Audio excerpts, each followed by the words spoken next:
Abram comigo, irmãos, lá no livro dos Salmos. Salmo de número 137.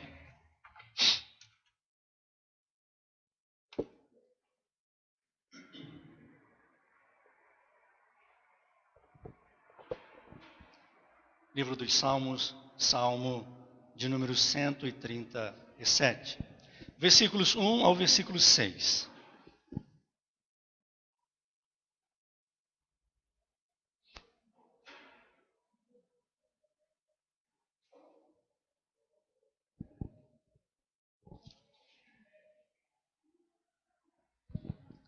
Às margens dos rios da Babilônia, nós nos assentávamos e chorávamos, lembrando-nos de Sião, nos salgueiros que lá havia, pendurávamos as nossas harpas.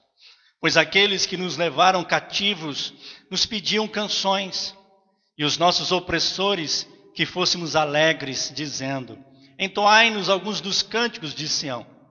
Como, porém, haveríamos de entoar o canto do Senhor em terra estranha? Se eu de ti me esquecer, ó Jerusalém, que se resseque a minha mão direita, apegue-se-me a língua ao paladar, se me não lembrar de ti, se não preferir eu, Jerusalém, a minha maior alegria. Aleluia. Como haveríamos, irmãos, de deixar de louvar ou de cantar e engrandecer ao Senhor? O versículo 5 e o versículo 6, interessante, nos diz, irmãos, que seria melhor não termos nascido.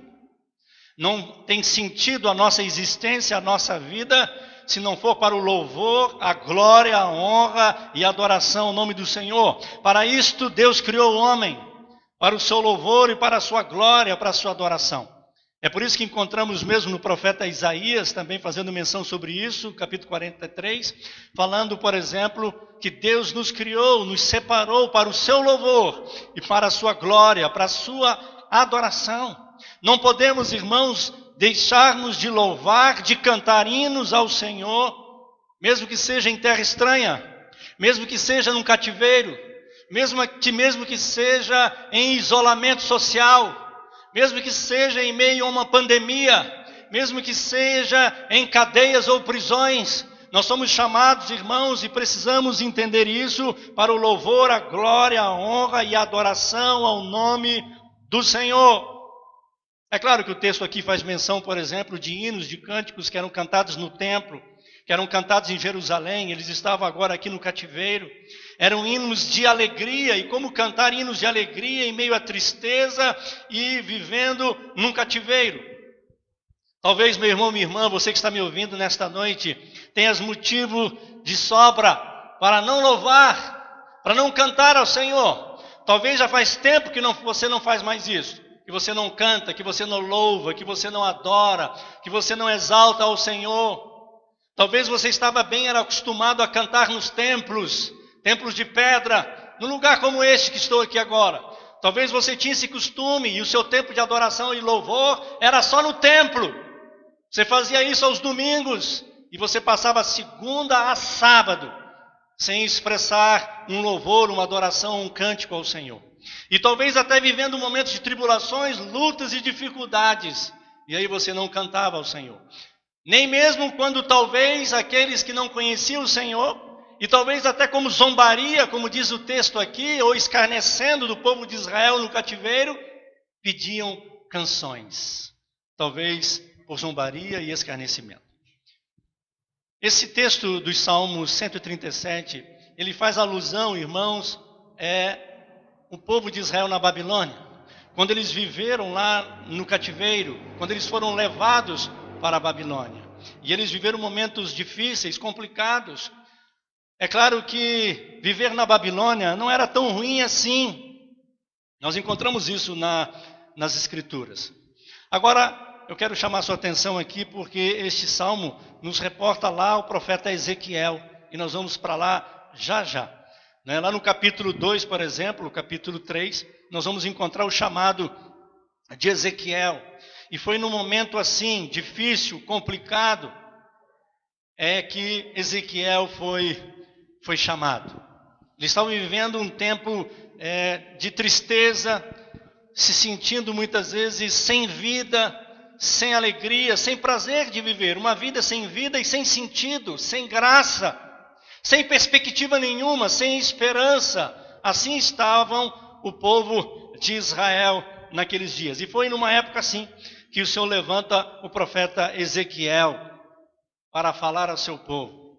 Ezequiel tinha aqui por volta dos seus 28 anos de idade, e com esta idade que ele tinha, juventude ainda, ele nesse tempo viu muitas coisas. Ele viu o declínio de Jerusalém e Judá, o declínio espiritual. Ele viu, por exemplo, o templo perder a sua glória, sendo despojado de seus ornamentos e seus acessórios. Ele viu reis sendo estabelecidos e também sendo tirados. Ele viveu muitas coisas. Ezequiel viu os altos e baixos do povo de Israel. Nós encontramos isto, né? Triste, vemos essa história do povo de Deus. Alguns momentos eles estavam na presença de Deus, em outros momentos eles estavam distantes, em desobediência, em rebeldia. Deus levantava os seus reis, alguns que temiam e outros não ao Senhor. Muitas vezes o culto, a adoração, o louvor, a alegria era restabelecida, mas de repente eles caíam novamente. Foi nesse tempo que Deus levanta Ezequiel para o seu povo. E como eu disse, irmãos, a vida na Babilônia não era tão ruim assim. Eles podiam trabalhar, eles podiam colher, eles podiam até mesmo viver em comunidade. Nós encontramos isso, por exemplo, no profeta Jeremias, capítulo 29, quando o texto lá nos mostra que o próprio Senhor, ele fala com o povo através do profeta e orientando-os para que eles vivessem na Babilônia, eles orassem por Babilônia para que tivessem paz, que eles trabalhassem, que eles colhessem, que eles produzissem, que eles casassem seus filhos, que eles vivessem lá na Babilônia, porque seriam 70 anos de cativeiro. 70 anos. É interessante que o profeta Jeremias faz menção lá também de alguns profetas mentirosos que diziam que o restabelecimento, o retorno de Israel para Jerusalém seria rápido. E aí Deus usa o profeta para dizer que isso era uma mentira, não era verdade. Eram 70 anos de cativeiro. Mas esses 70 anos, eles deveriam viver lá na Babilônia como se fosse a terra deles. Que eles pudessem buscar a paz lá, mas que eles vivessem também no temor, na adoração e no louvor a Deus. Eles deveriam fazer isso. É claro que, irmãos, para eles, para o povo de Israel, viver fora da sua pátria, longe de suas terras, do seu povo, do seu templo, era como se eles estivessem longe de Deus, longe de Jerusalém, longe de Israel, longe do templo. Era como se eles estivessem vivendo longe de Deus. Ou seja, uma vida sem vida, vivendo como se fossem os mortos vivos. Eles viviam esse tempo, irmãos, de desesperança. É interessante que o profeta Ezequiel, no capítulo 37, no versículo 11, profeta Ezequiel, capítulo 37, versículo de número 11, nos mostra este provérbio. O provérbio que eles tinham e eles falavam isso diariamente era: nossos ossos se secaram, pereceu a nossa esperança, estamos de todo exterminados. Está aí no versículo 11. Ezequiel 37, versículo de número 11. Então me disse: filho do homem, estes ossos são toda a casa de Israel. E eis que dizem: os nossos ossos se secaram e pereceu a nossa esperança, estamos de todo exterminados. Eles receberam a orientação do Senhor. Por muitas vezes Deus os avisou que isso poderia acontecer, mas eles não atentaram para isso. O Senhor usou vários profetas e eles não deram ouvido. E eles acabaram então indo parar no cativeiro. Mas Deus usa o profeta Jeremias, como eu disse, para até trazer um conforto para eles. Que esse tempo passaria, mas Deus estaria com eles. Deus tinha um pensamento de paz, tinha um propósito de vida, de bênção para eles. Mas eles tinham que obedecer ao Senhor, eles tinham que viver em adoração também, buscando ao Senhor, estando em comunhão com o Senhor. Mas eles não fizeram isso. Eles se distanciaram, eles se afastaram do Senhor por causa daquele momento de cativeiro. Afinal, eles estavam em terra estranha. Talvez eles não se reuniam mais para culto. Meu irmão, minha irmã, você que está me ouvindo, nesse tempo de pandemia, de isolamento, como é que estão os seus cultos na sua casa? Você tem aprendido a ser igreja?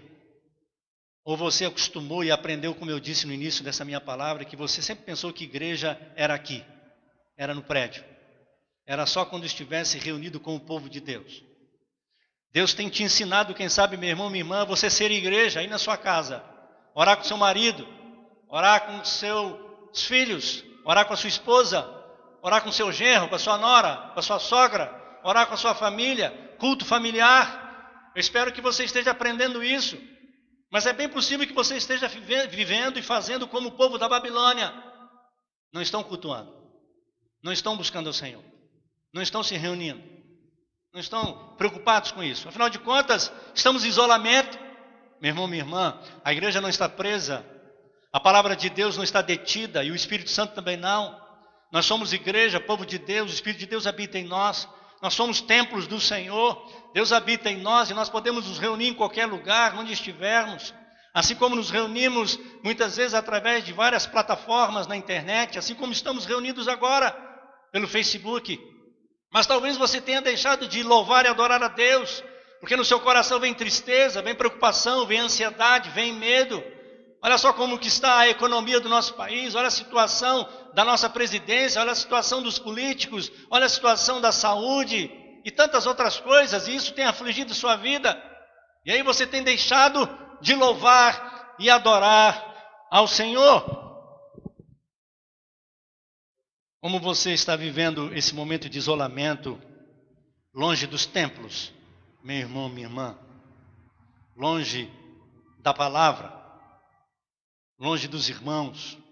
Eu queria que você pensasse nisso. O povo de Israel fez isso, se distanciaram um tempo. E por isso passaram por toda essa dificuldade. Mas o Senhor tinha uma promessa. Nós vemos isso aqui em Ezequiel capítulo 36. Deus tinha uma promessa, irmãos. E Deus usa o profeta Ezequiel para trazer esta palavra ao povo. Capítulo 36 de Ezequiel, no versículo 26 e 28. Olha o que diz a palavra. Dar-vos-ei coração novo, e porei dentro de vós espírito novo. Tirarei de vós o coração de pedra, e vos darei coração de carne. Porei dentro de vós o meu espírito, e farei que andeis nos meus estatutos, guardeis os meus juízos e os observeis. Habitareis na terra que eu dei a vossos pais. Vós sereis o meu povo, e eu serei o vosso Deus. Havia uma promessa, irmãos, para o povo de Israel. Deus os tiraria do exílio. Eles não seriam mais os mesmos. Da apostasia, o fracasso, um novo povo, um novo coração, um novo espírito. É o que nós esperamos, irmãos.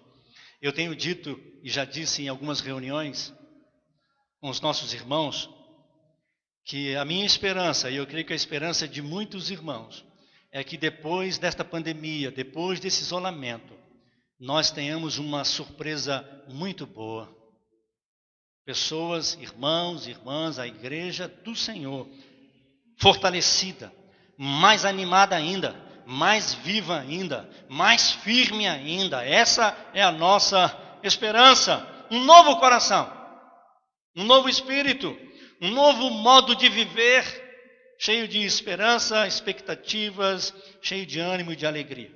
Mas antes, eu queria chamar a atenção dos irmãos que o Senhor, antes de usar o profeta para estar ministrando ao povo de Israel, para estar ministrando aquele povo naqueles dias, o Senhor precisou trabalhar no coração de Ezequiel primeiro. Interessante isso. Você que está me ouvindo, você que também ministra a palavra como eu, porque todos nós que somos igreja do Senhor pregamos o evangelho, pregamos a palavra, para as pessoas. Eu e você temos aprendido isso. Primeiro, Deus trabalha aqui. Primeiro, o Senhor trabalha no nosso coração, porque a palavra de Deus que é viva e ela é eficaz, porque ela é viva e ela é viva, porque ela vem ao encontro de cada um de nós que também estamos vivos em Cristo Jesus. Esta palavra traz transformação, traz mudança, traz renovo. É o princípio de Deus inserido em nós, é nós vivendo a palavra de Deus. É por isso que quando a gente prega, a Bíblia diz que o Espírito Santo de Deus testifica que o que nós estamos falando é a verdade e que nós vivemos a verdade, ainda que tenhamos fraquezas, limitações e falhas, mas nós procuramos viver aquilo que pregamos. E quando nós pregamos, pregamos com vida, colocamos amor naquilo. Já observaram, irmãos? Não importa, não é só na pregação, é às vezes numa música, num cântico. Vocês já viram aquela expressão, nossa, aquele irmão canta com a alma. Nossa, aquele irmão prega com a alma. Já viram essa expressão? É porque ele está vivendo aquilo. Ele tem aprendido e vivido os princípios das Escrituras, da palavra de Deus. Foi isso que Ezequiel fez, ou melhor, foi isso que Deus fez com Ezequiel, porque o Senhor vem primeiro e trabalha no coração de Ezequiel. Ele vem e ministra na sua vida. Nós vemos que a chamada de Ezequiel teve algumas admoestações. Vai lá no capítulo 2 e 3, faz favor. Capítulo 2 e 3 de Ezequiel, lá no início, no chamado de Ezequiel.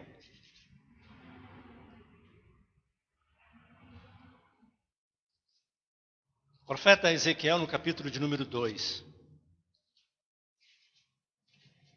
E o capítulo 3. Olha só, capítulo 2 de Ezequiel, versículo 1. Esta voz me disse, filho do homem, põe-te em pé e falarei contigo. Versículo de número 7. Tu lhes dirás as minhas palavras, quer ouçam, quer deixem de ouvir, pois são rebeldes. Tu, ó filho do homem, ouve o que eu te digo, não te insurjas como a casa rebelde, abre a boca e come o que eu te dou. Capítulo 3, versículo 1. E ainda me disse, filho do homem, come o que achares, come este rolo, vai e fala à casa de Israel. Então abri a boca e ele me deu a comer o rolo. E me diz, filho do homem, dá de comer ao teu ventre e enche as tuas entranhas deste rolo que eu te dou. Eu o comi e na boca me era doce como o mel. Aleluia. Chamado de Ezequiel, irmãos, Deus vem e o chama para se colocar em pé. Ou seja, você precisa estar firme. Presta atenção, Ezequiel, muita atenção. Pés firmes, pronto para se mover com fidelidade. E tu lhes dirás as minhas palavras. Por isso, coma o que recebeu. Ouve o que eu te digo, não te insurjas como a casa rebelde. Ou seja, levante-se, mova-se, coma e digira a palavra de Deus. Ela te alimenta e esclarece, orienta. Irmãos, a palavra de Deus, quando nós a lemos, meditamos nela, quando nós a mastigamos, e o sentido aqui, irmãos, é você esmiuçar a palavra, ler a palavra, entender a palavra, mastigar para que todas essas propriedades entrem no seu organismo, no seu sangue, no seu corpo, e você seja tomado por ela. E aí quando você vive, quando você se move, quando você fala a palavra que é viva em você. Não é porque você decorou, não é porque você aprendeu, não é porque simplesmente alguém disse, ou o próprio Senhor disse, ou você leu, mas você está vivendo, ela está impregnada em você. Ela é viva em você, por isso mastigue, digira a palavra, viva os meus princípios. E aí quando você for falar, você vai falar com autoridade. É como Jesus quando pregava, lembram? Diziam, ele fala como quem tem autoridade. Ou como alguns profetas na Bíblia, verdadeiramente eu tenho visto que Deus está em você, ou você tem ouvido Deus. É interessante isso, irmãos. E nós precisamos viver da mesma forma. É por isso que o Senhor vem e ministra sobre a vida de Ezequiel, para que ele então pudesse ministrar ao povo. E aí depois de Deus então trabalhar isso no coração de Ezequiel, porque é bem provável, Ezequiel também estava exilado em uma das províncias lá na Babilônia. É bem provável que ele também poderia estar tendo esses mesmos sentimentos de derrota. Talvez ele mesmo estava declarando aquele provérbio, não é? Ele estava vivendo aquilo, tristezas, desespero, desesperança, não é? Achando que não tinha mais jeito, não é? Tantos anos já no cativeiro, que já tinha alguns anos que eles estavam no cativeiro quando Deus levanta Ezequiel. Mas aí, irmãos, o Senhor, depois de ministrar em Ezequiel, de falar com ele, e ele receber a palavra, mastigar a palavra, entender os planos de Deus, a vontade de Deus, ele então vai e ministra sobre o povo. Ele recebe uma visão, irmãos, no capítulo 37. Volte comigo no capítulo 37 de Ezequiel. Deus dá uma revelação para Ezequiel, Deus dá uma visão. E esta visão, Deus mostra para Ezequiel a real condição do povo de Deus. Mostra o que Deus estava prestes a realizar e até como que isso ia acontecer. Ezequiel capítulo 37. O texto diz que veio sobre mim a mão do Senhor, e ele me levou pelo Espírito do Senhor e me deixou no meio de um vale que estava cheio de ossos. E ele me fez andar ao redor deles. Eram muito numerosos na superfície do vale e estavam sequíssimos. Então me perguntou: filho do homem, acaso poderão reviver estes ossos? Respondi: Senhor Deus, tu o sabes. Disse-me ele: profetiza a estes ossos e dize-lhes: ossos secos, ouvi a palavra do Senhor. Assim diz o Senhor Deus a estes ossos: eis que farei entrar o Espírito em vós e vivereis. Porei tendões sobre vós, farei crescer carne sobre vós estenderei pele, e porei em vós o Espírito, e vivereis, e sabereis que eu sou o Senhor. Então profetizei segundo me for ordenado, e enquanto eu profetizava, houve um ruído, um barulho de ossos que batiam contra ossos, e se ajuntavam, cada osso ao seu osso. Olhei, e eis que havia tendões sobre eles, e cresceram as carnes, e se estendeu a pele sobre eles, mas não havia neles o Espírito. Então ele me disse: profetiza ao Espírito, profetiza, ó filho do homem, e dize-lhe: assim diz o Senhor Deus, vem dos quatro ventos, ó Espírito, e assopra sobre estes mortos para que vivam. Profetizei como ele me ordenara, e o Espírito entrou neles, e viveram, e se puseram em pé, um exército sobremodo numeroso. Então me disse: filho do homem, estes ossos são toda a casa de Israel. E eis que dizem: os nossos ossos se secaram e pereceu a nossa esperança, estamos de todo exterminados. Portanto, profetiza e dize-lhes: assim diz o Senhor Deus, eis que abrirei a vossa sepultura e vos farei sair dela, ó povo meu, e vos trarei à terra de Israel. Sabereis que eu sou o Senhor, quando eu abrir a vossa sepultura e vos fizer sair dela, ó povo meu. Porei em vós o meu espírito e vivereis, e vos estabelecerei na vossa própria terra. Então sabereis que eu, o Senhor, disse isto e o fiz, diz o Senhor. Irmãos, o Senhor dá essa palavra para Ezequiel. Deus mostra para Ezequiel a verdadeira situação daquele povo, mas mostra também o que Deus estava prestes a fazer, o que ele estaria fazendo. E é interessante que o Senhor faz uma pergunta para Ezequiel, e Ezequiel responde.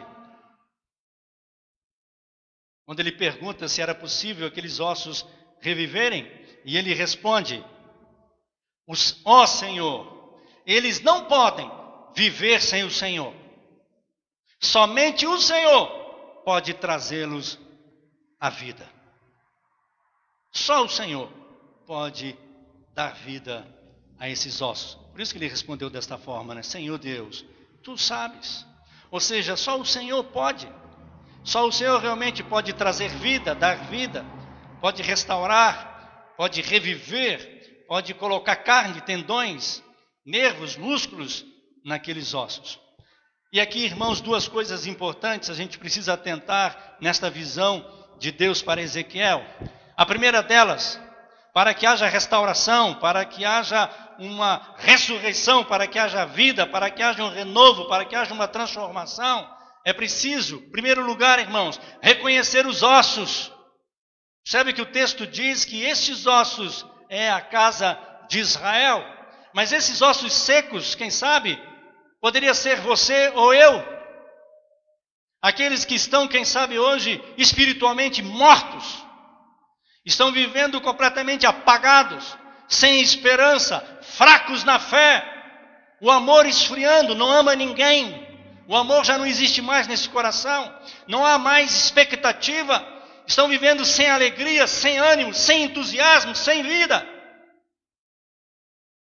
É preciso reconhecer esses ossos. E eu queria te convidar, em nome de Jesus, nesta noite, a você reconhecer esses ossos na sua vida. Quais são os ossos secos na sua vida? A sua alma entristecida, amargurada, magoada, a sua rebeldia, quem sabe os seus problemas na sua casa, na sua família, no seu casamento. Quem sabe você está desacreditado com a sua igreja, com a sua congregação. Talvez você também está desesperado em relação ao seu emprego, principalmente esse momento, esse tempo que estamos vivendo, e aí você está vivendo como se não há mais vida. Quem sabe já até disse em seu coração, ou quem sabe até já externou: isso não é vida. Que vida é essa? Olha a vida que eu estou vivendo, isso não é vida. Que casamento é esse? Que família que é essa? Que igreja que é essa? Talvez você esteja vivendo isso. Eu queria te convidar em nome de Jesus.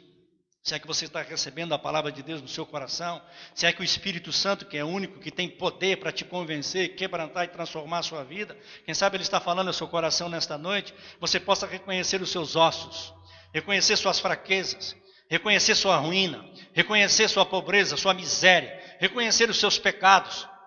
E aí, confesse os seus pecados, renuncie-os, se arrependa dos seus pecados, peça perdão a Deus. Até mesmo pela sua incredulidade, pela sua falta de fé. Você lê, relê, lê as escrituras, ouve palavra, participa de culto, ouve aqui, ouve ali, seu coração é duro, seu coração é rebelde, você é desobediente, você é insubmisso, você não crê na palavra. Reconheça os seus pecados, humilhe-se diante de Deus. Você às vezes fala algumas coisas boas de Deus, da palavra, mas no fundo você está lá pensando assim: que Deus é esse que não faz nada? Que Deus é esse que não me ouve? Que Deus é esse? Que vida é essa que as coisas não mudam, não transformam? Você de boca fala palavras que agradam ao Senhor, mas no fundo do seu coração há tristeza. Você duvida de Deus. Você não crê, você acha que Deus não faz mais nada. Você acha que Deus fazia milagre, quem sabe, lá na época dos apóstolos. Você acha, quem sabe, que Deus só operava e fazia algumas coisas lá no Antigo Testamento. Deixa eu te dizer uma coisa, meu irmão, minha irmã. O meu Deus, o Deus que eu estou falando aqui agora, o Senhor Deus dos exércitos, grande eu sou, o nosso Deus, o Senhor, na pessoa de nosso Senhor e Salvador Jesus Cristo, é o único Deus e Senhor. E Ele é o mesmo ontem, hoje e eternamente. Ele é o Todo-Poderoso. E Ele é poderoso para restaurar a sua vida hoje, ressuscitar você hoje, colocar vida nos seus ossos hoje, colocar vida no seu coração, no seu casamento, na sua família, te fazer agora você ter expectativas, esperança, ânimo no seu coração, entusiasmo, vida, para que a sua palavra, o seu louvor seja com vida, de fato, em seu coração. A palavra de Deus, meu irmão, minha irmã, diz que o Senhor, Ele pode e Ele faz, irmãos. Ele nos dá um novo espírito e do seu espírito, quando em nosso coração há reconhecimento, confissão de pecados, quebrantamento. Quando nós fazemos isto, irmãos, reconhecemos as nossas fraquezas e limitações, reconhecemos que Ele é o Senhor, Ele coloca em nós, irmãos, um novo espírito. Ele renova, restaura a nossa vida e nos dá do seu Espírito. É isso que diz a palavra no versículo 26 e 28 do capítulo 36. Lembra que nós lemos ainda há pouco? 36, 26 a 28. Dar-vos-ei o quê? Coração novo.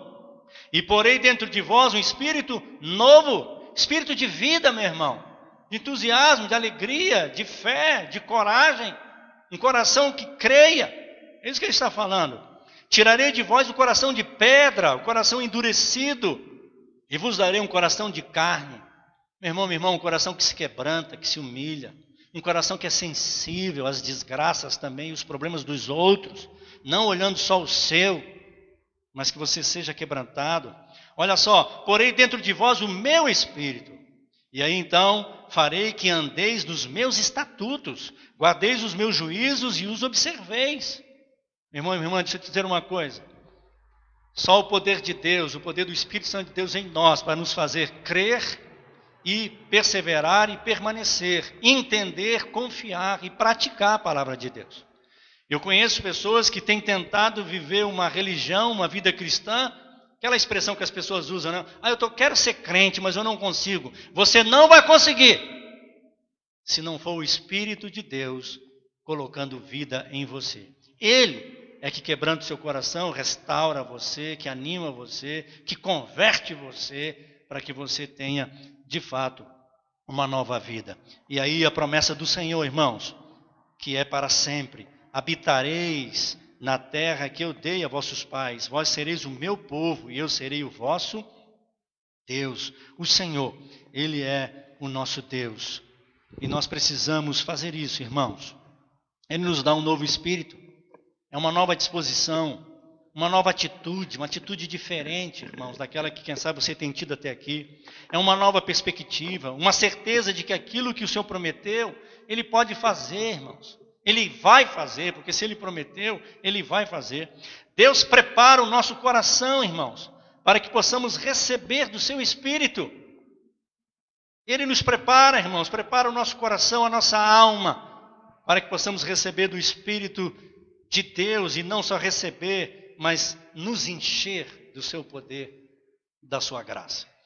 Meu irmão, minha irmã, o segredo de uma vida nova, uma vida abundante, é a morte e ressurreição de Jesus Cristo. O segredo de uma vida nova e abundante é a morte e ressurreição do nosso Senhor e Salvador Jesus Cristo. É o poder do Espírito Santo, irmãos, na nossa vida. O tema central da Bíblia, irmãos, é a ressurreição do nosso Senhor e Salvador Jesus Cristo. Poder de Deus, irmãos, da ressurreição. É o poder de nos restaurar, de nos dar vida. Ele morreu para que pudéssemos ser perdoados, irmãos. Ele morreu para perdoar os nossos pecados e ressuscitou para que tivéssemos vida. O próprio Senhor Jesus disse isso: eu sou a ressurreição e a vida. Ele pode ressuscitar, como eu já disse ainda há pouco, pessoas mortas, igrejas mortas, casamentos mortos. Ele pode restaurar projetos, planos da sua vida. Ele pode te dar uma nova vida, meu irmão, minha irmã. Foi esta a mensagem do profeta Ezequiel àquele povo naqueles dias. Ele pode te trazer, ele pode te dar vida, ele pode transformar você, ele pode restaurar. O que está morto na sua vida, meu irmão, minha irmã? O que precisa de restauração, de transformação? Confesse, reconheça seus ossos, suas fraquezas, suas limitações. Peça perdão e busque o Senhor. Reconheça que Ele é poderoso para fazer. Eu queria orar neste momento por você e por mim. Meu irmão, minha irmã. Nem eu e você, nenhum de nós. A igreja no passado não pôde, os apóstolos não puderam e nós não podemos viver sem o poder do Espírito Santo de Deus.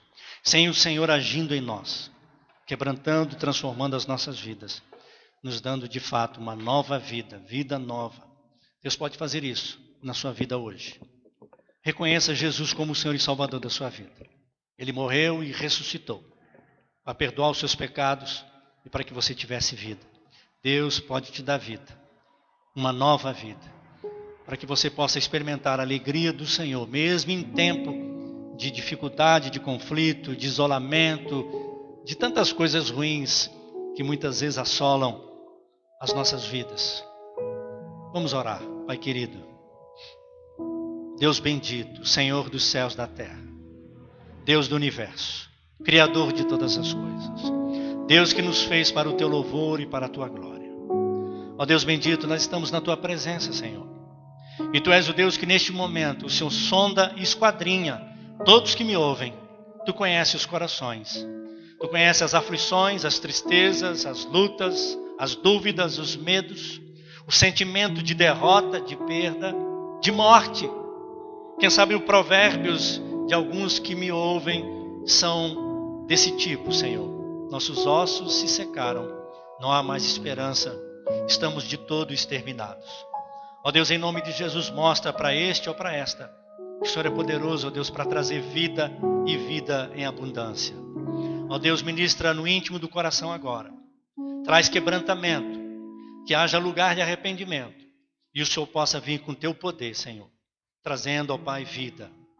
Ó Deus, que cada um que me ouve aqui agora, possa, ó Deus, a partir de hoje, ó Deus, terem novas perspectivas, esperança, ânimo, entusiasmo, possam voltar a crer na tua palavra e esperar no Senhor. E que possam também, pelo poder que vem do Senhor, serem revestidos do Espírito Santo de Deus. Que eles recebam poder que vem do alto, para que possam viver da forma como o Senhor quer que cada um de nós estejamos vivendo nesta terra. Para a honra, glória, louvor e adoração ao teu santo nome. Pai querido, sê com cada um. Ó Deus, esta é a oração que nós fazemos. E já te agradecemos, Senhor, na certeza do teu cuidado, do teu amor para conosco.